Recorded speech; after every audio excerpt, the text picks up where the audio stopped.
एक दो को छोड़कर निगम में सभी मतें पास। मेयर ने कहा, पारिवारिक माहौल में हुई बैठक, सत्ता व विपक्ष ने दी सहमति। नगर निगम कार्यालय के निगम सदन में आज एक बैठक आयोजित हुई, जिसमें सबसे पहले नवनियुक्त कमिश्नर मलविंदर सिंह जग्गी का स्वागत किया गया। मेयर ने कहा कि आज की बैठक में करीब 80 मते डाले गए, जिनमें एक दो को छोड़कर सभी मते पास कर दिए गए।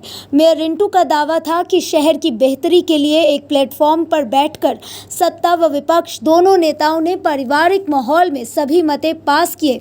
वहीं senior deputy mayor Raman Bakshi ने प्रस्ताव नंबर 67 पर आपत्ति जताते हुए कहा कि ई चार्जिंग पर दी जाने वाली जमीन सस्ते भाव में ना दी जाए और इस विषय पर पार्षदों से भी राय ली जाए, जिसके बाद इस प्रस्ताव को पेंडिंग रखने की हिदायत दी गई।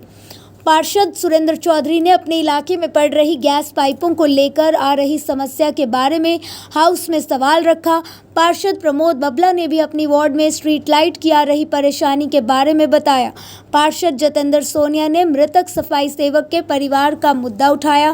पार्षद जरनैल सिंह ने भी अपने क्षेत्र में सड़क निर्माण को लेकर सवाल उठाए। कोई 69 प्रपोजल साड़ियाँ पहले आईयां सी, उस तो बाद कुछ सप्लीमेंटरी तो कुछ टेबल एजेंडे आए ने। सो मैं समझदा कि कोई सारे एजेंडे भी जे असीं मिला लीए तो कोई 80-85 प्रपोजल मते होणगे। सो उन्हां दे विचों बहुते ते पास ही ने, एक दो एक नूं असीं ड्रॉप कीता, एक पेंडिंग कीता, इदां एक दे उत्ते कमेटी बनाई है, वो तुहानूं डिटेल असीं दस दांगे।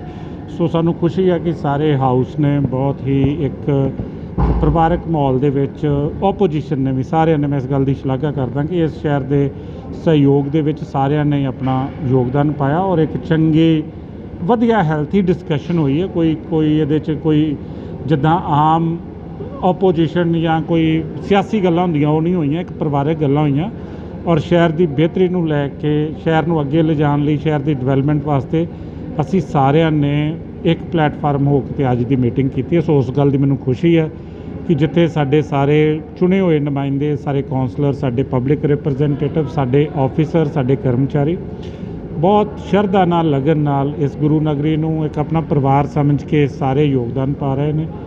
ਸੋ ਅੱਜ ਇਸ ਗੱਲ ਦਾ ਮੈਨੂੰ ਮਾਣ ਹੈ ਕਿ ਅਸੀਂ ਸਾਰੇ ਹੀ ਪਰਿਵਾਰ ਨੂੰ ਨਾਲ ਲੈ ਕੇ ਚੱਲਣ ਦੇ ਵਿੱਚ ਕਾਮਯਾਬ ਹੋਏ ਔਰ ਆਉਂਦੇ ਸਮੇਂ ਦੇ ਵਿੱਚ ਡਿਵੈਲਪਮੈਂਟ ਨੂੰ ਲੈ ਕੇ ਕੋਈ ਕਸਰ ਨਹੀਂ ਛੱਡਾਂਗੇ। ਇਹ ਕਿਉਂਕਿ ਇਲੈਕਸ਼ਨਾਂ ਤੋਂ ਪਹਿਲਾਂ ਸਾਡਾ ਇੱਕ ਟਾਰਗੇਟ ਹੈ ਕਿ ਅਸੀਂ ਸਾਰੇ ਕੰਮਾਂ ਨੂੰ ਸਪੀਡ ਅਪ ਵੀ ਕਰੀਏ, ਜਿਹੜੇ ਕੰਮ ਨਵੇਂ ਹੋਣ ਵਾਲੇ ਉਹਨਾਂ ਨੂੰ ਸ਼ੁਰੂ ਕਰੀਏ। ਜੇ ਕੋਈ ਹੋਰ ਵੀ ਕੰਮ ਸਾਡੇ ਧਿਆਨ 'ਚ ਆਉਣਗੇ ਅਸੀਂ ਦੁਬਾਰਾ ਫਿਰ ਹਾਊਸ ਦੀ ਮੀਟਿੰਗ ਕਰਾਂਗੇ। ਉਹ ਸਾਰਾ ਸਰਕਾਰ ਉਹਦੇ ਉੱਤੇ ਪਾਲਿਸੀ ਡਰਾਫਟ ਕਰ ਰਹੀ ਆ, ਉਹਦੇ ਪਾਲਿਸੀ ਦੇ ਤਹਿਤ ਅਸੀਂ ਸਾਰਾ ਉਹਦੇ 'ਤੇ ਐਕਸ਼ਨ ਲੈ ਰਹੇ ਹਾਂ। ਅੱਜ ਸਾਰੇ ਸਾਡੇ ਕੌਂਸਲਰ ਸਾਹਿਬ, ਮੈਂ ਆਪ ਖੁਦ ਬਤੌਰ ਮੇਅਰ, ਸਾਡੇ ਸੀਨੀਅਰ ਡਿਪਟੀ ਮੇਅਰ ਔਰ ਕਮਿਸ਼ਨਰ ਸਾਹਿਬ, ਅਸੀਂ ਸਾਰੇ ਹੀ ਇੱਕ ਮਤ ਹਾਂ ਕਿ ਅਸੀਂ ਜਿਹੜੇ ਸਾਡੇ ਮੁਲਾਜ਼ਮ ਨੇ ਉਹਨਾਂ ਨੂੰ ਪੱਕਿਆਂ ਕਰਨਾ ਔਰ ਉਹਦੇ ਲਈ ਜੋ ਕਾਰਪੋਰੇਸ਼ਨ ਕਰ ਸਕਦੀ ਕਾਰਪੋਰੇਸ਼ਨ ਕਰੇਗੀ, ਪਰ ਸਰਕਾਰ ਉਹਦੇ ਉੱਤੇ ਇੱਕ ਪਾਲਿਸੀ ਬਣਾ ਰਹੀ ਆ। ਜਦੋਂ ਸਾਡੇ ਕੋਲ ਨਵੀਂ ਪਾਲਿਸੀ ਆ ਜਾਏਗੀ ਉਹਦੇ ਤਹਿਤ ਅਸੀਂ ਇਹਨਾਂ ਸਾਰਿਆਂ ਨੂੰ ਪੱਕੇ ਕਰਨਾ। ਹਾਊਸ ਦੀ ਮੀਟਿੰਗ ਬਹੁਤ ਵਧੀਆ ਸੀ, ਇੱਕ ਮਾਡਲ ਮੀਟਿੰਗ ਸੀ ਜਿਹਦੇ ਵਿੱਚ ਹਰ ਇੱਕ ਕਾਉਂਸਲਰ ਨੂੰ ਆਪਣੀ ਗੱਲ ਕਹਿਣ ਦਾ, ਆਪਣੇ ਇਲਾਕੇ ਦੀ ਗੱਲ ਕਹਿਣ ਦਾ, ਸ਼ਹਿਰ ਦੀ ਬਿਹਤਰੀ ਦੀ ਗੱਲ ਕਹਿਣ ਦਾ, ਜਾਂ ਸ਼ਹਿਰ ਦੇ ਵਿੱਚ ਕਾਰਪੋਰੇਸ਼ਨ ਦੇ ਪੱਖ ਤੋਂ ਜਾਂ ਸਰਕਾਰ ਦੇ ਪੱਖ ਤੋਂ ਜੋ ਗਤੀਵਿਧੀਆਂ ਉਹਨਾਂ ਨੂੰ ਗੱਲ ਕਹਿਣ ਦਾ ਮੌਕਾ ਮਿਲਿਆ। ਮੈਂ ਸਮਝਦਾ ਵੀ ਬਹੁਤ ਵਧੀਆ ਮੀਟਿੰਗ ਸੀ ਅੱਜ। ਕਿਹੜੇ ਏਜੰਡੇ ਜਿਹੜੇ ਪੈਂਡਿੰਗ ਰੱਖੇ ਗਏ ਔਰ ਕਿਹੜੇ ਏਜੰਡੇ ਸੀਗੇ ਜਿਨ੍ਹਾਂ ਨੂੰ ਪਾਸ ਕੀਤਾ ਗਿਆ? ਵੇਖੋ, ਕੁਝ ਏਜੰਡੇ ਸੀਗੇ ਜਿਨ੍ਹਾਂ ਦੇ ਉੱਤੇ ਬਹੁਤ ਜ਼ਿਆਦਾ ਮਤਲਬ, ਜਿਸ ਤਰ੍ਹਾਂ ਇੱਕ ਕੋਈ ਸੀਗਾ ਇਹਦਾ ਈ ਚਾਰਜਿੰਗ ਦਾ ਸੀਗਾ ਵੀ ਪ੍ਰਾਪਰਟੀਆਂ ਨੂੰ ਕਿਸੇ ਕੰਪਨੀ ਨੂੰ ਈ ਚਾਰਜਿੰਗ ਦੀ ਲਈ ਜਗ੍ਹਾ ਦੇ ਦੇਣੀ ਆ ਜਿਹੜੀ 100 ਰੁਪਏ ਦੇ ਉੱਤੇ। ਉਹਦੇ 'ਚ ਸਾਰੇ ਹਾਊਸ ਇੱਕ ਮਤ ਸੀਗਾ ਵੀ ਆਪਣੀਆਂ ਇੰਨੀਆਂ 3 ਲੱਖ ਰੁਪਏ ਗਜ ਵਾਲੀਆਂ ਥਾਵਾਂ ਇੰਨੀਆਂ ਜਿਹੜੀਆਂ ਸਸਤੀਆਂ ਨਹੀਂ ਦੇ ਦੇਣੀਆਂ ਚਾਹੀਦੀਆਂ, ਕਿਉਂਕਿ ਅੱਗੇ ਵੀ ਸਮਾਰਟ ਸਿਟੀ ਦੀ ਆੜ 'ਚ ਕਈ ਸਾਡੀਆਂ ਪ੍ਰਾਪਰਟੀਆਂ ਖਰਾਬ ਹੋ ਗਈਆਂ। ਇੱਕ ਉਸੇ ਤਰ੍ਹਾਂ ਹੀ ਆ ਜਿੱਦਾਂ ਈਸਟ ਇੰਡੀਆ ਕੰਪਨੀ ਕਿਸੇ ਵੇਲੇ ਲੁੱਟ ਰਹੀ ਸੀ, ਸਮਾਰਟ ਸਿਟੀ ਵਾਲੇ ਜਿਹੜੇ ਆਪਣੇ ਪ੍ਰੋਜੈਕਟਾਂ ਨੂੰ ਖੁਸ਼ ਕਰਨ ਵਾਸਤੇ, ਤੇ ਇਹ ਕਿਤੇ ਨਾ ਕਿਤੇ ਕੁਛ ਨਾ ਕੁਛ ਇਹੋ ਜਿਹੀ ਜਿਹੜੀ ਗਲਤ ਰਵਾਇਤਾਂ ਕਰਦੇ ਰਹਿੰਦੇ। ਅਸੀਂ ਅੰਮ੍ਰਿਤਸਰ ਨੂੰ ਲੁੱਟਣ ਨਹੀਂ ਦੇਣਾ, ਇਸ ਕਰਕੇ ਮੇਅਰ ਸਾਹਿਬ ਨੇ ਉਹ ਮਤਾ ਪੈਂਡਿੰਗ ਕਰਤਾ। ਸਾਰੇ ਮਤੇ ਜਿਹੜੇ ਆ ਉਹਦੇ ਵਿੱਚ ਇੱਕ ਤੇ ਕਮਿਸ਼ਨਰ ਸਾਹਿਬ ਨੇ ਚਿੱਠੀ ਲਿਖੀ ਸੀਗੀ ਇੱਕ ਸਰਕਾਰ ਨੂੰ, ਕਿਉਂਕਿ ਵੀ ਜੇ ਤੁਹਾਡੀਆਂ ਗਾਈਡਲਾਈਨਸ ਹੈ ਉਹਨਾਂ ਮੁਤਾਬਕ ਅਸੀਂ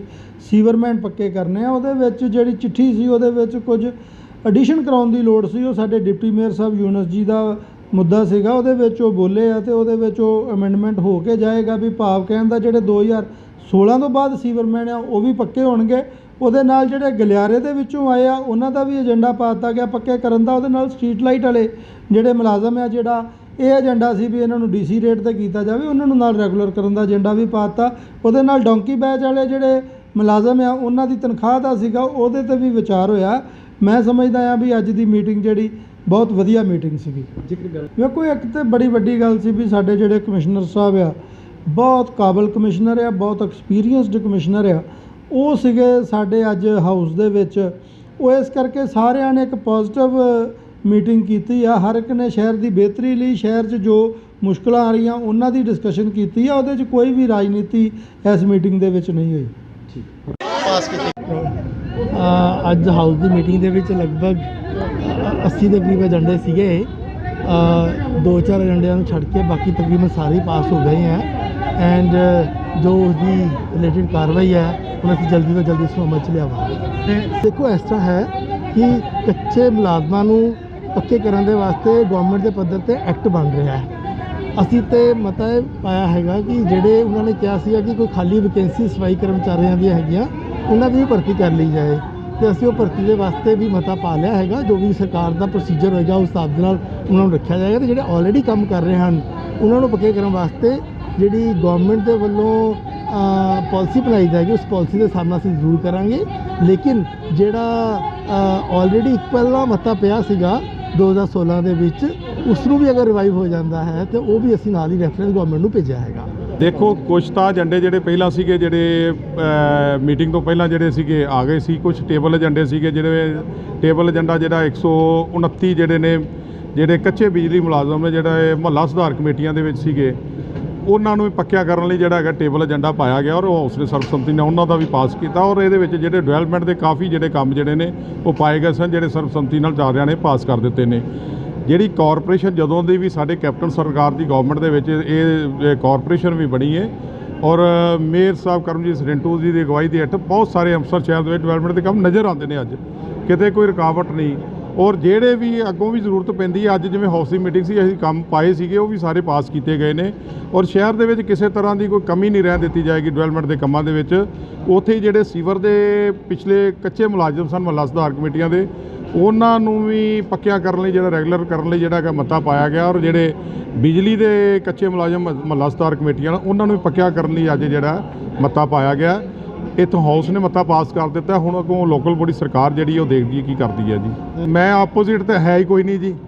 ਉਹ ਰਲ ਮਿਲ ਕੇ ਦੋ ਪਾਰਟੀਆਂ ਇਕੱਠੀਆਂ ਹੋ ਕੇ 10-12 ਜਾਣੇ ਹੁੰਦੇ ਹਨ ਉਹ ਵੀ ਖਿੱਲਰ ਗਈਆਂ। ਹੁਣ ਆਪੋਜੀਸ਼ਨ ਤੇ ਹੈ ਕੋਈ ਨਹੀਂ ਜੀ। 5-7 ਜਾਣੇ ਸੀਗੇ ਉਹਨਾਂ ਵੀ ਬੋਲਿਆ ਉਹਨਾਂ ਵੀ ਕੋਈ ਠੀਕ ਹੈ। ਜਦੋਂ ਕੰਮ ਵਧੀਆ ਹੋਣੇ ਨੇ ਤੇ ਆਪੋਜੀਸ਼ਨ ਆਪੋਜ਼ਿਟ ਕਰਨ ਦੀ ਲੋੜ ਹੀ ਨਹੀਂ ਪੈਂਦੀ ਜੀ। ਜਦੋਂ ਕੰਮ ਵਧੀਆ ਹੋਣਗੇ, ਜਦੋਂ ਸਾਰਿਆਂ ਨੂੰ ਬਰਾਬਰ ਦੇ ਅਧਿਕਾਰ ਮਿਲਦੇ ਨੇ, ਬਰਾਬਰ ਦੇ ਡਿਵੈਲਪਮੈਂਟ ਹੁੰਦੀ ਹੈ ਤੇ ਆਪੋਜੀਸ਼ਨ ਨੇ ਉਹਦੇ 'ਚ ਕੀ ਬੋਲਣਾ ਜੀ।